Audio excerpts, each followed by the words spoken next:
Well, Republicans are arguing that too many Democrats were appointed to work the April primary in Wisconsin. Our political reporter Darielle Fair has you covered with the details of that complaint and how counsel for the city of Madison is responding. The Dane County Republican Party and the Milwaukee County Republican Party filed 2 complaints with the Wisconsin Elections Commission against election officials in Madison and Milwaukee, arguing they failed to hire a sufficient number of Republican poll workers for the April primary.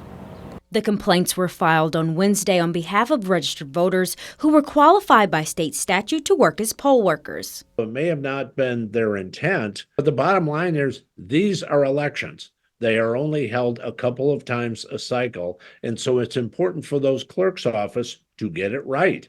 And to have a massive imbalance in favor of Democrats in this state is just not fair. The Republican Party says it submitted 267 names for poll workers in Milwaukee. 49 were chosen. 215 Democratic election officials helped administer Milwaukee's elections. In Madison, the GOP submitted 149 names. 51 were selected, compared to 60 on the Democratic side. I spoke with Madison City Attorney Michael Haas, who was helping City Clerk Mary Beth Witzelbell in filing a response. He says the clerk and the city followed all required procedures and thinks the complaint is likely to be dismissed. Wisconsin's a battleground state. It's unique in how we administer elections, and to rely on election officials for accurate information. Don't jump to conclusions based on a complaint being filed when facts haven't been proven.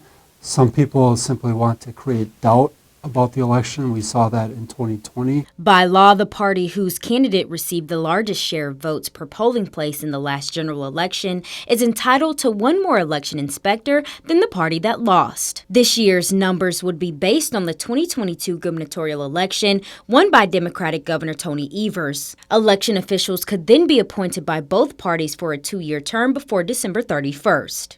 Haas says in cases like this one, voters should use their municipal clerks as a source first. This is a situation, in my experience, that could easily have been resolved, hopefully, if we had gotten a call ahead of time. And we could have provided all of the email communications to document why. Reporting in Madison, Darielle Fair, 27 News.